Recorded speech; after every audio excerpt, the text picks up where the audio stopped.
Most people believe they haven't succeeded yet because they're missing something. More time, more confidence, more certainty, more permission. That belief is costing them their life.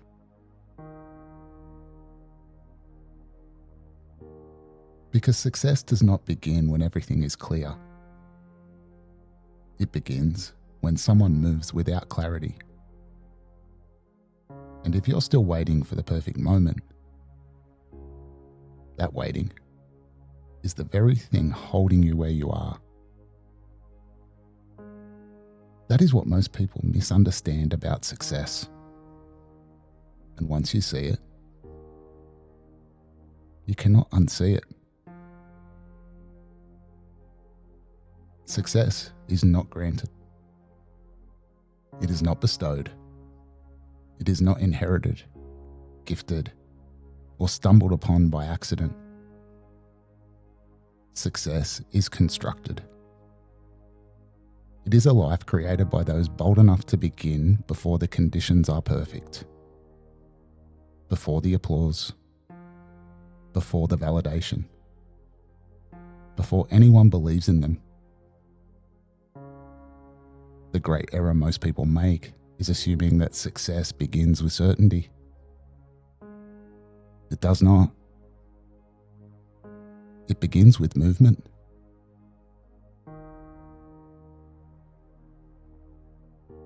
The starting line of greatness is rarely marked by fanfare.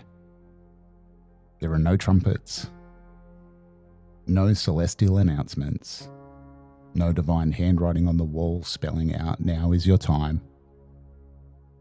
More often than not, the beginning of a great life looks painfully ordinary.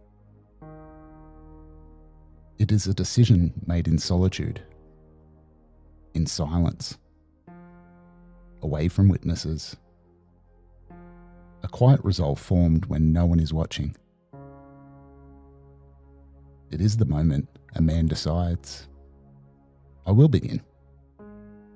Not because he is ready, not because he is fearless, but because he understands something most never do. Readiness is a byproduct of action, not a prerequisite for it. Most people squander their potential not because they lack talent, intelligence, or opportunity, but because they never start. They are paralyzed by the fear of looking foolish, by the hunger for more information, by the illusion that one more book, one more course, one more conversation will finally make them ready. This is paralysis by analysis, a clever disguise worn by fear.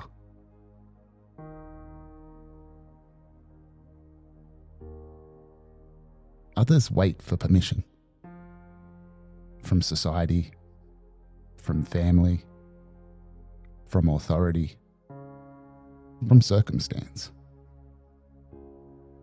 They hope someone will tap them on the shoulder and say, "You may proceed now." That moment never comes.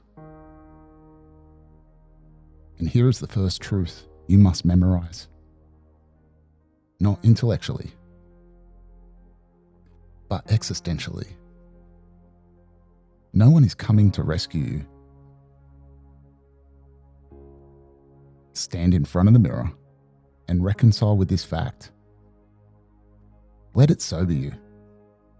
Let it mature you. Let it strengthen you. The only permission you will ever need is your own.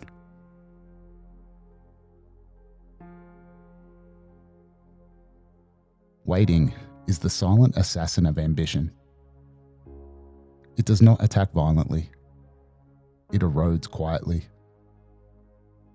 People wait for perfect time, the perfect conditions, the perfect opportunity. And in doing so, they postpone their life indefinitely. Napoleon Hill warned us plainly, never wait. Time will never be just right. Never fear perfection, for you will surely never meet it.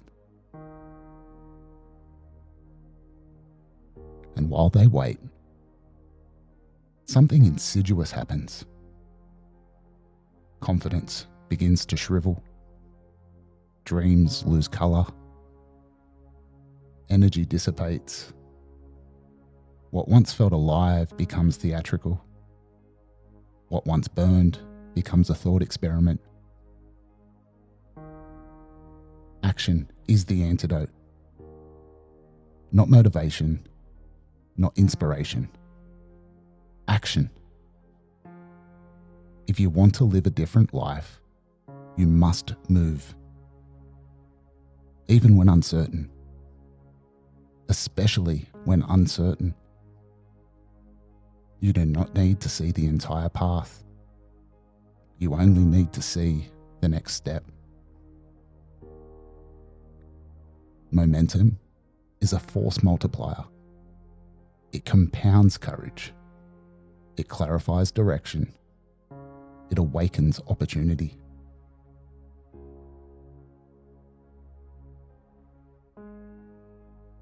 The moment you act, the world responds. Not metaphorically, mechanically.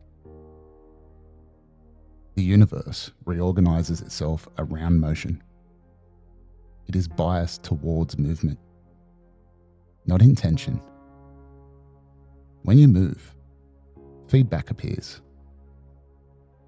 When you move, resistance reveals structure. When you move, doors that were previously invisible become obvious. This is not mysticism. It is law. Hill called it the principle of definiteness of purpose. Modern physics would call it alignment of vectors. Different language, same truth.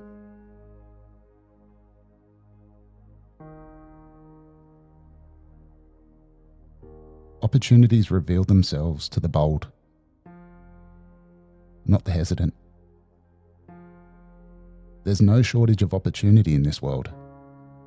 There never has been. There is a shortage of alignment. Alignment to habits. Alignment to standards. Alignment to the behaviour required by the outcome you desire. Most people want the rewards of discipline without the inconvenience of discipline. They want the harvest without the seasons. The recognition without the repetition. But the universe does not reward wishes. It rewards congruence. If your habits do not match your stated ambition, your ambition is a fantasy.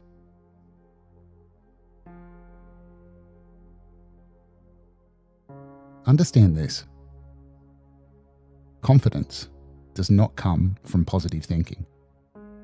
It comes from kept promises. Every time you do what you said you would do, especially when no one is watching, you build internal authority. Every time you hesitate, rationalize, or delay, you erode it. Your self-image is not shaped by what you say you want. It is shaped by what you repeatedly do. This is why starting matters so profoundly. The first step is not about progress. It's about identity. Success, then, is not the result of a single heroic act.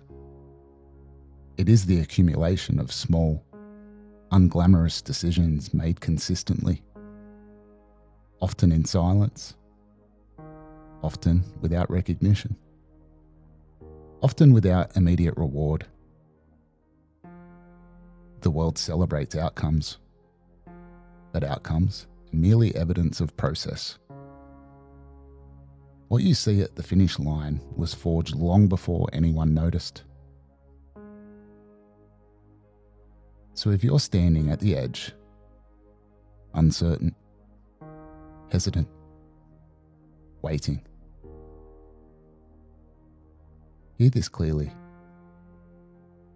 The conditions will never be perfect.